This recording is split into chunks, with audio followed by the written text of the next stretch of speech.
Welcome to take a deep breath and let it out slowly. Tonight, we're going on a quiet journey, not through battlefields or dynasties, but through polished corridors, candlelit rooms, and whispered footsteps.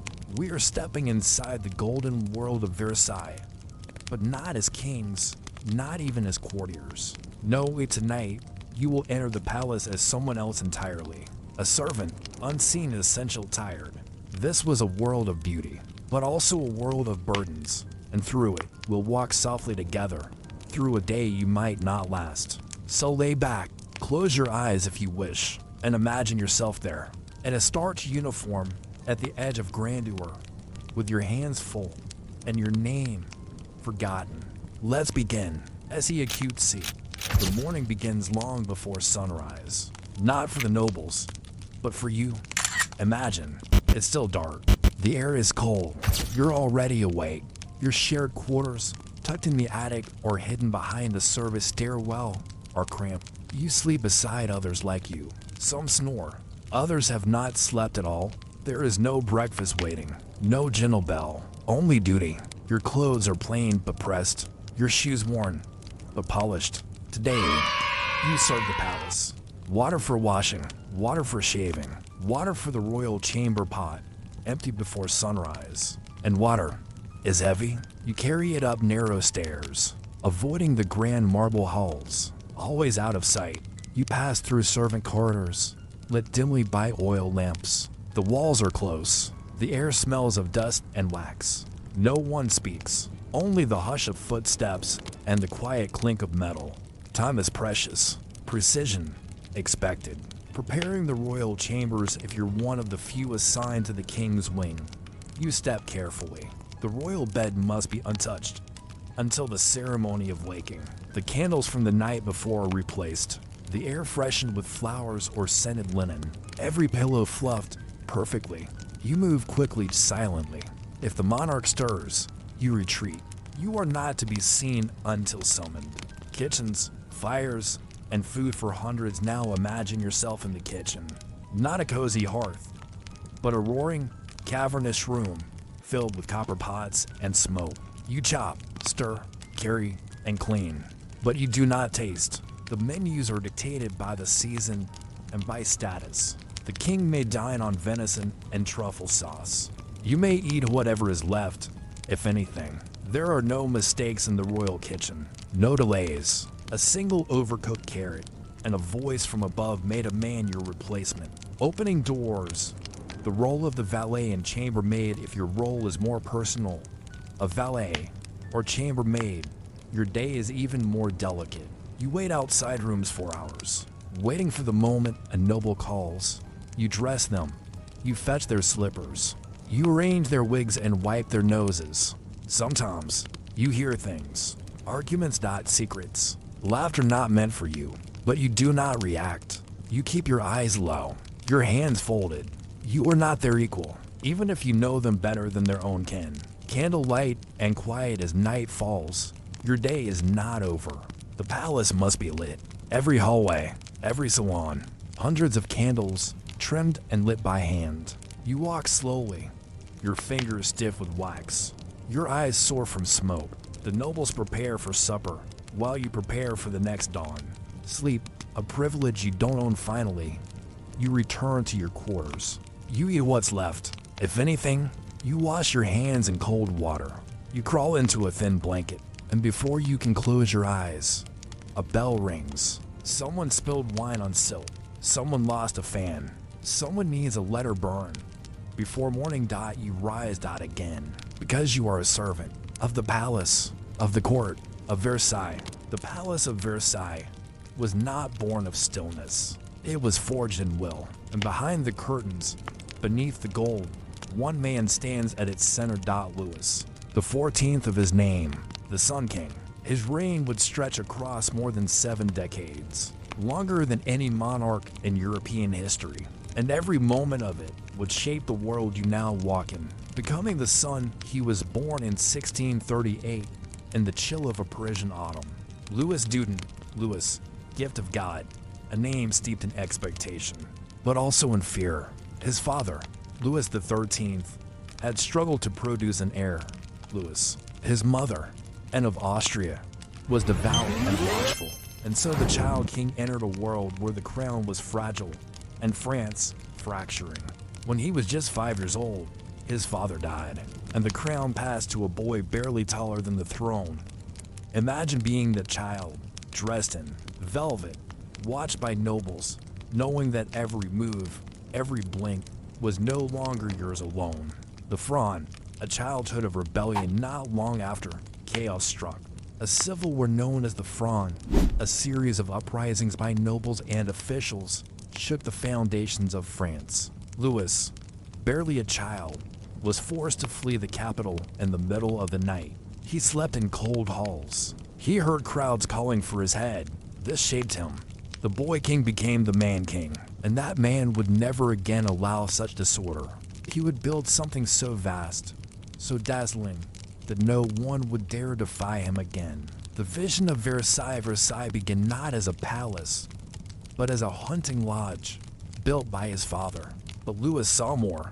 He imagined a stage on which he could control every movement, every moment. He moved his court from Paris, away from the chaos, into the marshy plains of Versailles. And there, he began to build, not merely with stone and gold, but with ritual. Dance is power. The king's court Louis was a dancer. Literally, he starred in ballets, dressed as Apollo, the sun god surrounded by light. And soon, he made dancing a part of diplomacy. To be seen at Versailles was to know your place, to bow at the right angle, to hold your fan with precision, to whisper the right words at the right moment to the right person. The court became a dance, and Louis choreographed every step. A king of Europe, his influence stretched beyond his walls. Under Louis, France expanded its power. He reformed the military, built up the arts, commissioned music, paintings, architecture. But it came at a cost. Wars drained the treasury, taxes strained the peasantry, and all the while, Versailles glittered. The nobility grew softer. Dependent, they learned to flatter, not fight.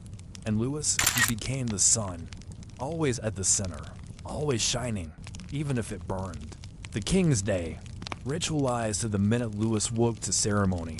He bathed before an audience. He dined while watched. Even his bedtime was an event. Everything was public. Because power, for Louis, was not just held, it was performed. You, the servant, may glimpse him from behind a curtain, but he would never see you. You would know his schedule by heart, but he would not know your name. This was his world. You merely walked through it quietly, carefully. Sec 3. Now that we've seen Versailles from the marble halls, now, let us turn, quietly, to what lay beneath them. Because for all its brilliance, Versailles was never only what it appeared to be. Beneath the golden mirrors, there were passageways, tunnels, chambers carved in silence. And the mysteries of this hidden world are just as vast as the palace above. The machine of a palace to keep Versailles running. Thousands of people moved unseen. They lit fires before dawn, fetched water by the barrel, repaired leaking pipes behind thick plaster walls. Imagine being one of them, your footsteps, muffled on worn stone, carrying linen through back corridors, delivering letters no one was meant to read. You knew the pulse of the palace, where the floor creaked near the Dauphin's bedroom, which stairwell the king's mistress used at night. But you were not seen. That was the design, the waste of a court now. Imagine the realities of 18th century hygiene. Versailles had no modern plumbing. There were chamber pots, hundreds of them, emptied by hand. Slop buckets tucked behind tapestries, urinals hidden behind screens. The courtyards often reeked in summer. Visitors spoke of pungent corners, where nobles lifted their skirts to relieve themselves behind hedges. Yet within the halls, no one acknowledged it. Cleanliness was performative, since masked by rose water, stains covered with carpet. The servants, they saw it all. They scrubbed, they carried. They poured waste into hidden drains. The grandeur above was propped up by labor below. Secret doors, silent corridors, hidden doors were everywhere. Paneled walls that swung open without a sound. corridors lit by candlelight, just wide enough for two servants to pass. Some led to staircases that bypassed the public galleries, others to tiny waiting rooms where chambermaids sat for hours until their mistress rang a silver bell.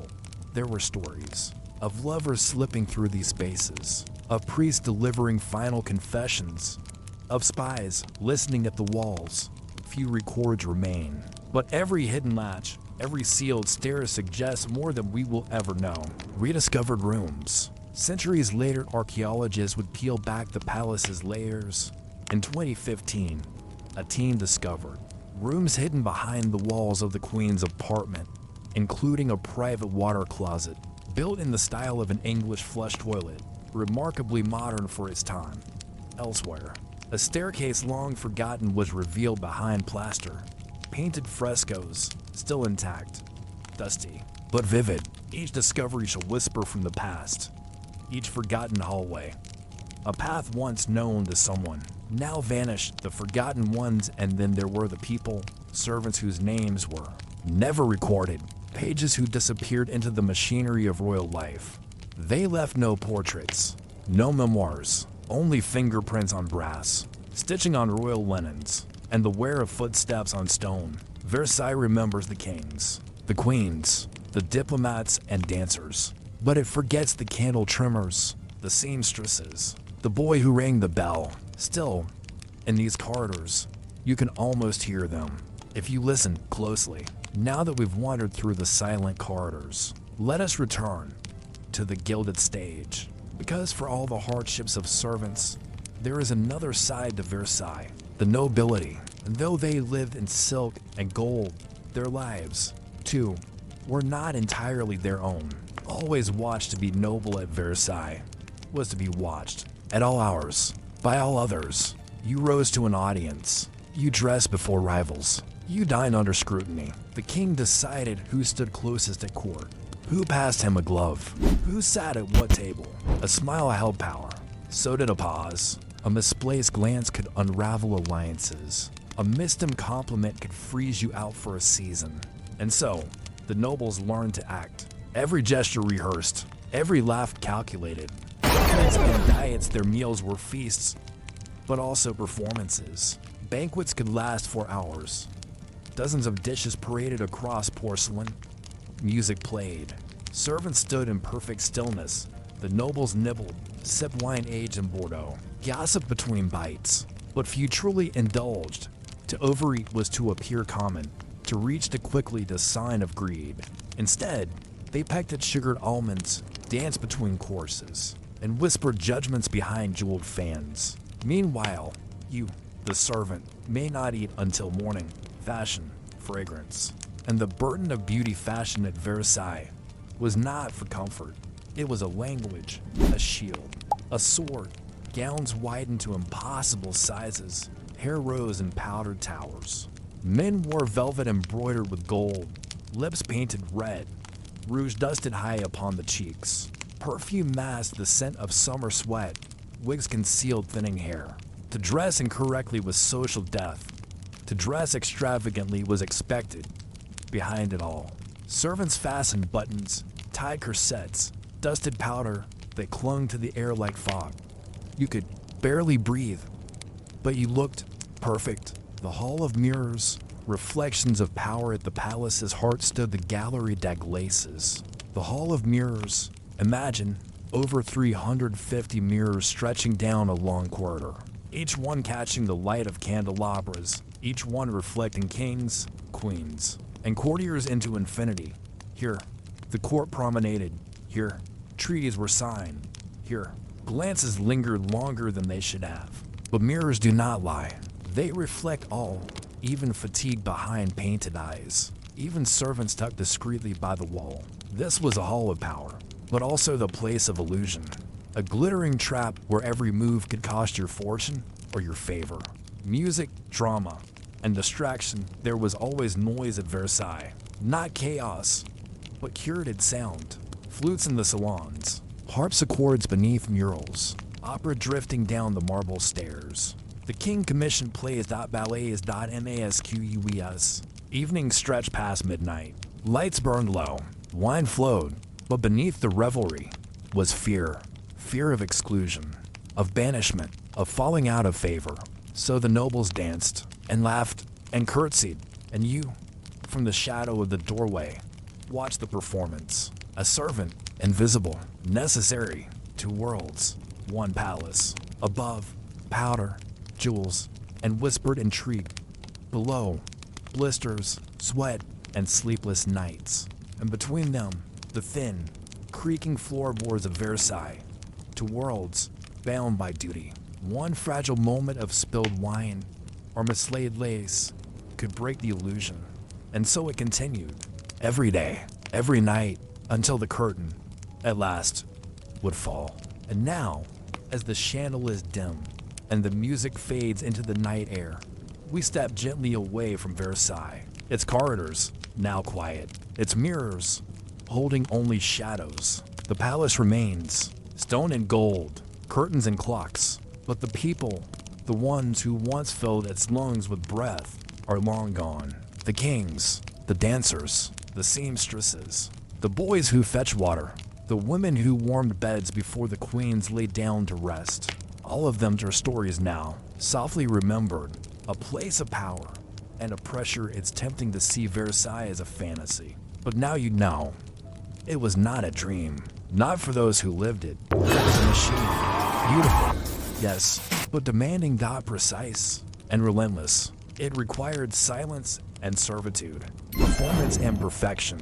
From nobles and servants alike, even the gilded mask grew heavy. The gift of rest tonight, you are not a candle bearer, not a chambermaid, not a courtier biting back a sigh. You are here, now, in a quieter place, a softer bed, no eyes watching your every move, no bell to answer.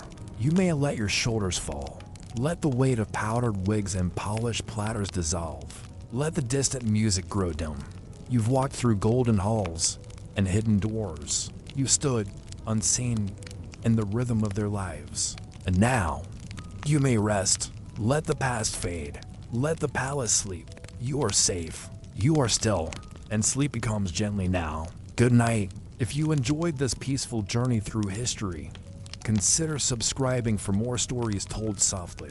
A new episode awaits you each week, whenever sleep needs a gentle companion.